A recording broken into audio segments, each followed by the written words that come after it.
Hello and a very warm welcome to France, where the peloton is lining up for stage 3 of the SISU Tour, the Knights of the Roundabout.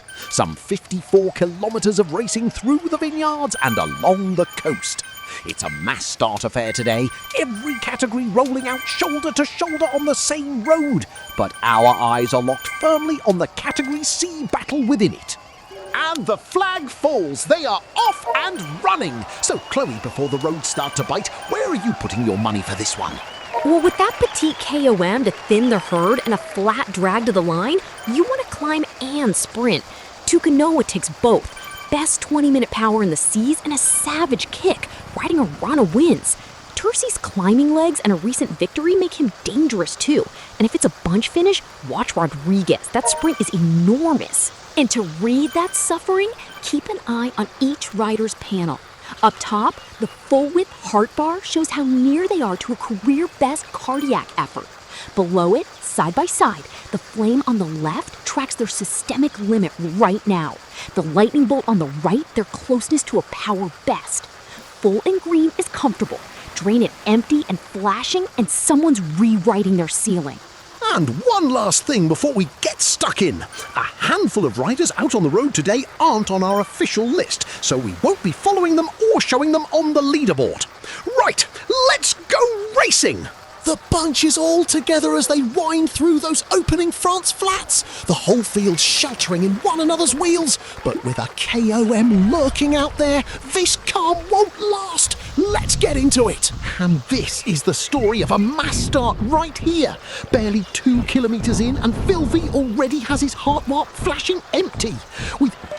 Okay, the group split is happening, so ease to group 2 now, and do not try to go with the A-Cats up this sprint segment. And there's the cool tactical truth of a mass start, straight into Poole's ear. Let the A-category flyers rip off up this sprint drag and settle into the group behind them. It's the hardest instruction in the sport. Watch faster wheels ride away and trust that chasing them now would cook you long before the KOM. And look at Vinagre. You need to drop back now. You are too far into the red. This is not helping your race. And now the tone sharpens. The director is practically shouting at Poole to sit up and drop back because he has buried himself far too deep in the red for this early. It's the classic mass start trap. The adrenaline says chase. The numbers say you're writing checks you cannot cash. And right across this bunch, riders are teetering on that same edge. Yeah, righto. Back here in the third group on the road, it's You ignore me to get a new 5-minute PB? Now you waste drafting boost, no riders to draft. We will be discussing this back at the team bus tonight. Oh, and that is a director at the absolute end of his tether. Poole ignored the order, went hunting a personal best instead, and now he's popped off the back of the group with not a single wheel left to shelter behind. A meeting at the team bus tonight, no less. Chloe, is there any physiological defence for what he's just done? Defense? Not a shred, Simon. Chasing a personal best in the opening 5 minutes is spending your matches on a fire nobody asked you to light. And doing it with no wheel in front means paying full freight into the wind. He's isolated now, and up the road there are others who made the same gamble, drifting on fumes. The lesson of a mass start is patience, and Poole flunked the exam. Flunk the exam. Love it, Doc. Takes me back, but first ever big open race. I'm on the front line, gun goes, and I absolutely nail it. Full noise, head down, lungs screaming. Reckon I've got the whole shot of a lifetime. 15 seconds later, I look up, and the whole bunch is still rolling behind the neutral car. Arms folded, having a chin wag. Flag hadn't even dropped. I'd solo attacked a parade lap. Blew myself to bits before the race even started. Cactus by kilometre 1. So trust me, I know exactly what young Poole's feeling right now. And this is extraordinary! Murdoch, the very rider we watched teetering on empty, has not blown up at all. His flame is flashing right at the ceiling, and he has gone clean past what looked physically possible, finding what the numbers swore weren't there.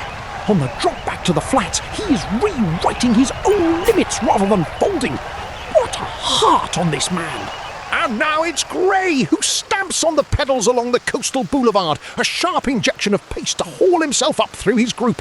No mountain to climb here, just aero and elbows, but he's decided he wants to be nearer the front of this bunch, and he's spending to get there.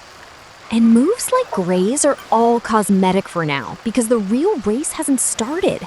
20 minutes in, and the front bunch is just gliding along this coast, conserving everything. And crucially, both of my pre-race picks are tucked safely inside it. TUKINOWA and Tursi are barely turning the pedals, sitting on wheels, saving it all for the petite KOM, still a long way up. Okay, all Cat C groups back together now, so recover what you can before the big climb. And that cardiac bill Tyrie-Dron was running up, it's come due. While we were off air, he slipped back into a big group, shed well over 2 kilometers behind. Because here's where we are now, nearly an hour in. The race has hit the petite KOM at last, the one real climb, and the front category C bunch is swarming onto the lower slopes, still a couple of dozen strong. Everyone's above threshold, nobody's cracked yet, but this ramp to the summit is exactly where it finally shatters. TUKINOWA, Tursi, Rodriguez, all in there, all waiting. And here comes the selection Chloe promised us. It's Chute forcing the issue on the petite KOM, wrenching himself up onto a more forward group and pulling clear of the wheels behind. And his heart bar is flashing at the ceiling as he does it. A career-high cardiac effort to make this climb bite. This is the move that breaks the race open. And the bill for that early adventure has landed on Poole at the worst possible moment. As the ramp kicks up towards 6%, he's lost the wheel and slipped back a group. The elastic snapped right when he needed it. Cruelly, his lightning bolt is flashing empty as it happens. That's the best sustained power he's ever produced, and it still isn't enough to hold the pace. He warned nobody would listen, and now the climb is collecting. Nearer the summit now, and Petersson is absolutely grinding, right up at the sharp end of her group, hauling it over the final pitches of the petty KOM, with the gradient still nagging at 4-5%. She's one of the few not going backwards up here, and she's clawing time back with every pedal stroke. A tremendous ride from her over the top. And credit Petersson. She's hauled herself across 2 groups over the very top, refusing to let this climb beat her. But she's chasing shadows now, because this is exactly the split I promised you. Right at the summit, the favorites have cracked it open. TUKINOWA kicked hardest over the crest, and he's gone clear with Tursi, Ducasse, and Chute. A real gap, a proper lead selection, tipping onto the descent with the race in their hands. Now here is a plot twist nobody saw coming.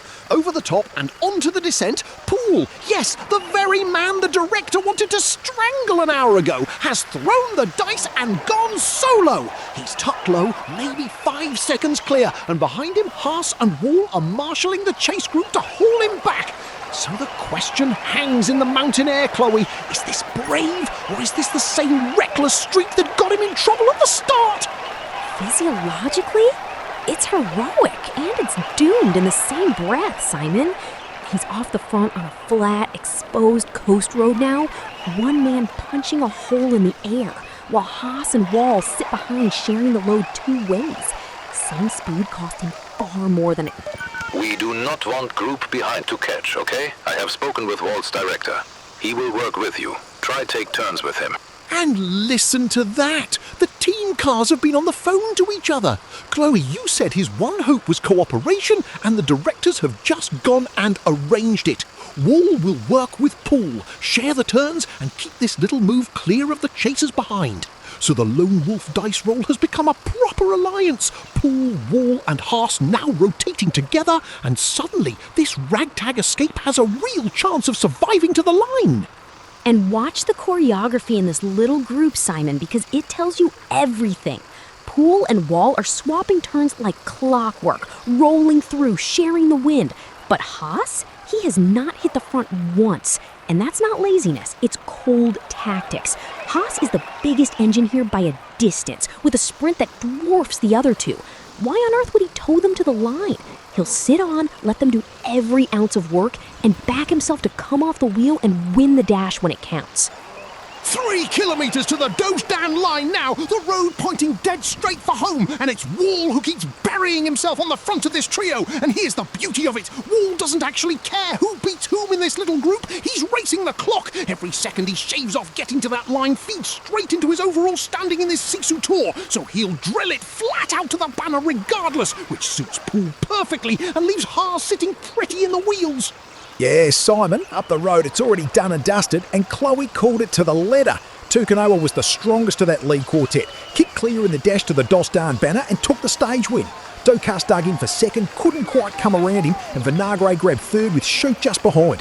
The favourite delivered. Bloody good ride. The stage is long since won up the road, but the fight for pride down here is only just igniting on the run to the Dostan A line. It's Wall on the front, still hammering that overall time, his only currency, so he drills it and drills it, wringing out every last second he can. Behind him sits Poole, second wheel, and Haas, true to his word all day, welded to the very back, not a single watt into the wind. Now Wall is done, utterly wrung out, he swings off, his job complete, and it's Poole who comes through to the front, leading it out, not yet sprinting, daring someone to go, and Haas takes the bait. He launches out of the slipstream, and away the big engine finally lit. Poole reacts, hurls himself after it, digging in behind, and now watch this. Poole is coming back at him. Metre by metre he hauls himself level, every ounce of momentum his, the two of them shoulder to shoulder, flat to the boards, neither man yielding. Haas can feel it slipping away. He's cracked, he sits up, he knows it's gone, and Poole drives past, throws the bike and takes it on the line. And so, stage 3 belongs to TUKINOWA, the favourite, the complete rider, climbing and sprinting his way to a richly deserved win, with Ducasse second and Vinagre third. But the tale that had us on the edge of our seats was further down the road. Poole, 16th on the day and no fairy tale winner, but a man who started this race in utter disaster, got a proper rollicking from his own team car, and still found a way to claw back his pride, pipping Haas in their own private duel to the line. Not the podium, Chloe, but by heavens it felt like a victory. The numbers tell it simply, Simon. TUKINOWA won because he did nothing until the Petite KOM, and then everything over the top. Patience, then power. The perfect recipe on this course. And Poole, he's the cautionary tale and the feel-good story in one. Torture matches in the first 5 minutes, and the climb will always send the bill. But heart and sheer stubbornness can still buy back a little glory at the death. That's bike racing. Brutal and beautiful in the same breath. From all of us here in the booth, thank you for joining us on the roads of France. Ride safe, and we'll see you for stage 4.